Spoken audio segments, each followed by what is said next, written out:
इंसान जो है ये अनवरत काल से क्या होता है कि सुखी रहना चाहता है इंसान।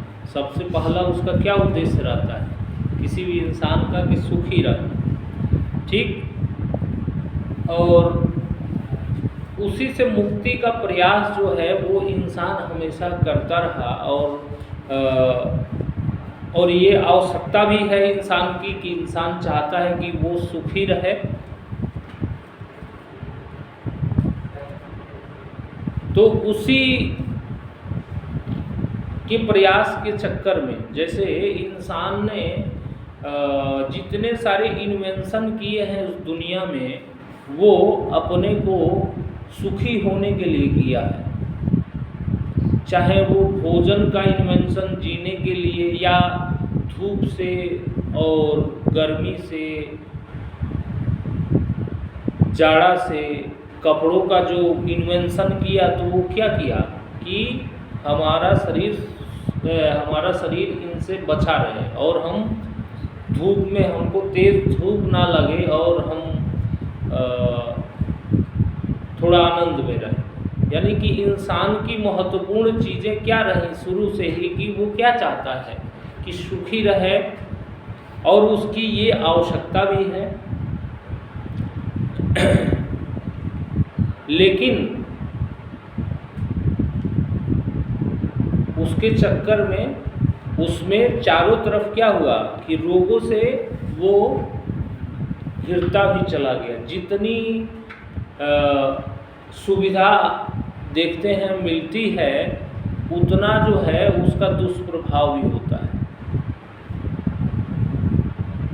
तो इंसान क्या हुआ, चारों तरफ से रोगों से भी घिरता चला जाता है। तो उसी परिदृश्य में क्या हुआ कि मनुष्य रोग से मुक्ति मिले, रोग ना रहे, तो इसके लिए वो काफ़ी लंबे समय से संघर्ष करता रहा। यानी कि उसका संघर्ष रहा कि हम रोग से मुक्त रहें, रोग ना हो, या हो गया हो तो ठीक हो जाए। ये मनुष्य बहुत दिनों से, बहुत लंबे समय से संघर्ष करता रहा। इसी संघर्ष की देन है विभिन्न प्रकार की चिकित्सा पद्धतियाँ। वही संघर्ष है, जैसे रीजन वाइज ये चीज़ें संघर्ष के द्वारा अलग अलग चिकित्सा पद्धतियाँ अलग अलग जगहों पे डेवलप हुआ। जिस तरह की जहाँ वातावरण था, जिस तरह की परिस्थितियाँ थीं, उसी तरह से वहाँ पे क्या हुआ, चिकित्सा पद्धतियों का डेवलपमेंट हुआ उस रीजन में, उस जगह पे।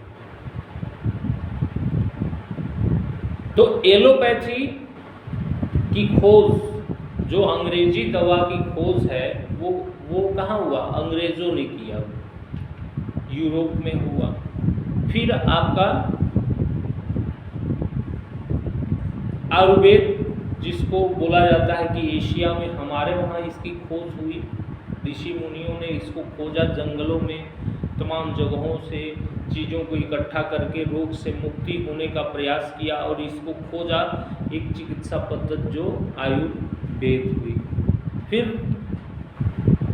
मनुष्य जो है इस क्रिया में लगा रहा और होम्योपैथी आई, यूनानी आई, इलेक्ट्रो होम्योपैथी आई, नेचुरोपैथी आई, तमाम प्रकार की थेरेपियाँ आई, तमाम तरह की चीज़ें आई। ये क्या है, ये मनुष्य शुरू से ही स्वस्थ होने के लिए जो संघर्ष कर रहा है, उसी का परिणाम है ये चिकित्सा पद्धतियाँ। तो उसमें जो है कहीं न कहीं जिस देश में खोज होता है, उसी आधार पे ये चीज़ें हमें देखने को मिली कि वो चीज़ें जो हैं बार बार आती हैं, उसमें उसका स्वरूप रहता है। यानी जब ये खोजा जाता है तो उस खोजने के पीछे कोई न कोई सिद्धांत काम करता है। किसी भी चीज़ का, चाहे वो बल्ब जल रहा है तो उसके पीछे सिद्धांत है। जैसे इतनी बड़ी नाव जो है अगर नदी में तैर रही है तो क्या है, उसके पीछे उत्प्लावन बल का सिद्धांत काम कर रहा है। वो नाव नहीं तैर रही है, सिद्धांत काम कर रहा है। उस सिद्धांत पे उस नाव को तैयार कर दिया गया और वो नाव तैर रही है, जबकि ये कील डूब जाती है। इतना बड़ा हवाई जहाज जो है आसमान में उड़ रहा है, तो हवाई जहाज और लोहा नहीं उड़ रहा है, सिद्धांत उड़ रहा है। जिस सिद्धांत पे उसको बना दिया गया वो सिद्धांत वो काम कर रहा है वहाँ पे। तो सबसे बड़ी बात होती है प्रिंसिपल। किसी भी चिकित्सा पद्धति की दवाई काम नहीं करती है, सिद्धांत काम करता है। That is the principle. लोहा वही है, और एक लोहे की जहाज जो है पानी में तैर रही है, लोहा वही है, कील जो है डूब जा रहा है। तो लोहे से कोई प्रभाव नहीं है, प्रभाव कहाँ है, सिद्धांत, प्रिंसिपल। तो यही चीज़ मैं फिलॉसफी में आपको समझाने का प्रयास करूँगा कि आप उस लेवल पे समझिए जहाँ मैं आपको पहुँचाना चाह रहा हूँ कि सबसे महत्वपूर्ण होता है सिद्धांत, और उस सिद्धांत के इर्द गिर्द ही वो नाव चल रही है या वो हवाई जहाज उड़ रहा है। सिद्धांत से थोड़ा भी इधर उधर हुआ तो क्या होता है, नाव जो है नहीं चलेगी या हवाई जहाज नहीं उड़ेगी। तो महत्वपूर्ण होता है कि सिद्धांत, और जो इन्वेंटर ने किसी सिद्धांत को खोजा तो उसी सिद्धांत के इर्द गिर्द जो है कोई भी चिकित्सा पद्धति चलती है, और उस चिकित्सा पद्धति का विकास जो है उसी सिद्धांत के आधार पे होता है। उस सिद्धांत के आधार पे उसकी फार्मेसी, जैसे उदाहरण के तौर पे समझिए कि उसी सिद्धांत के आधार पे नीचे का नाव का वो तल बनाया जाता है। सिद्धांत के आधार पे उसी हिसाब से उसकी ऊंचाई बनाई जाती है, भार के इक्विवेलेंट उसका वो तल दिया जाता है। कैसे किया जा रहा है, ये सिद्धांत के ही अनुकूल बनाया जाएगा तो ही वो पानी में तैरेगा। अगर सिद्धांत से थोड़ा भी समझौता हुआ तो वो पानी में नहीं तैरेगा, लंबे समय तक नहीं तैर सकता, लंबे समय तक उस पर सर्वाइवल नहीं हो सकता है। उससे थोड़ा भी इधर उधर हुआ तो वो नाव डूब जाएगी।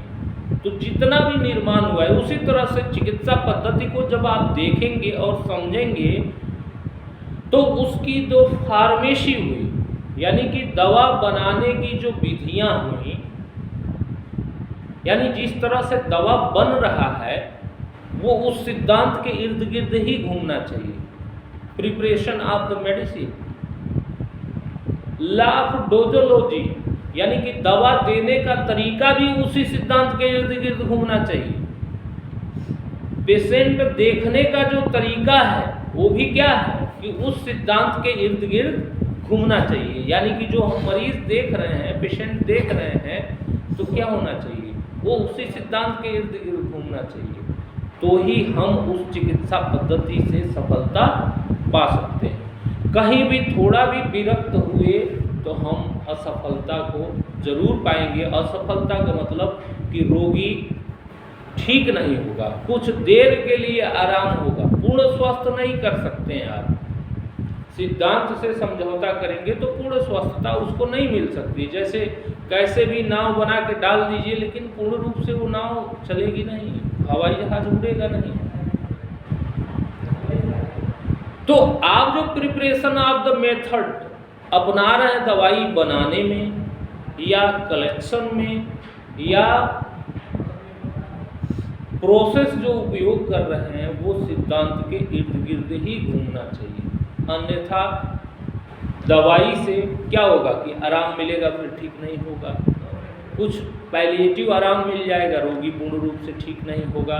इसलिए तमाम सारे डॉक्टर्स की शिकायत होती है इलेक्ट्रो होम्योपैथी में कि सर दवा कुछ दिन काम की, फिर काम करना बंद कर दी, दवा दे रहे हैं आराम हो रहा है, फिर नहीं हो रहा है। तो ऐसा क्यों होता है? हम सफल नहीं हो पा रहे हैं इसलिए कि आप सिद्धांत के इर्द गिर्द घूम नहीं रहे। हमारा क्या काम है? एज ए चिकित्सक, कोई भी रोगी आया है तो हमारा रोगी स्वस्थ होना चाहिए। तो जब आप अपने सिद्धांत के इर्द गिर्द रहेंगे तो उस रोगी को स्वस्थ कर देंगे, ठीक कर देंगे। उस रोगी का वहाँ दवा काम नहीं कर रही है, वहाँ दवा काम नहीं करती है, वहाँ हमारा सिद्धांत काम करता है। कि किसी का स्टोन बना हुआ है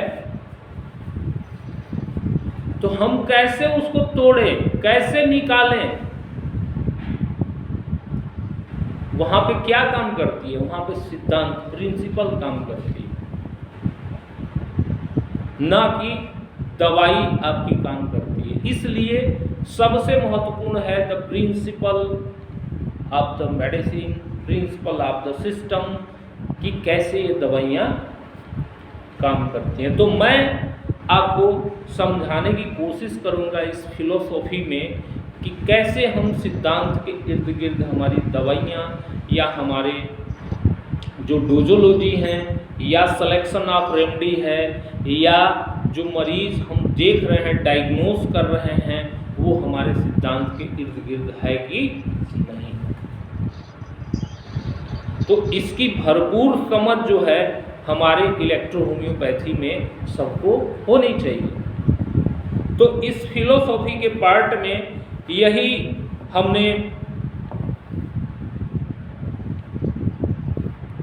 हम समझने का प्रयास करेंगे कि कैसे हमारी इलेक्ट्रो होम्योपैथी की फिलोसॉफी है। और बिल्कुल तर्कपूर्ण तरीके से, ऐसा नहीं है कि मैं कोई चीज़ किसी पे थोपने का कभी प्रयास मैं नहीं करता हूँ। मैंने हमेशा लोगों को उनके जो खुद के दिमाग हैं, उनके तर्क हैं, उस आधार पे मैं बताने की कोशिश करता हूँ और आपको भी समझने और समझाने का प्रयास करता हूँ कि आप जो है उस चीज़ को उसी आधार पे समझें और जानें। इसलिए इसमें किसी की कोई प्रतिद्वंदिता नहीं है कि किसी के सिद्धांत के विपरीत अगर मैं कोई बात बता रहा हूँ तो आकलन करना आपका काम है, समझना आपका काम है। अगर पुरानी कोई अवधारणाएं अगर आपकी टूटती हैं तो उसको टूटने दीजिए, अपने तर्क को खोलिए, अपने तर्क को इस्तेमाल करिए। तो उसमें आपको कष्ट बिल्कुल नहीं होना चाहिए। पूरा दिमाग खोल करके चीज़ों को समझिए, तब हम परफेक्ट रूप से किसी रोगी को ठीक कर सकते हैं या कॉन्सेप्ट समझ सकते हैं। तो यही प्रयास है हमारा फिलोसॉफी आपको पढ़ाने का और बताने का।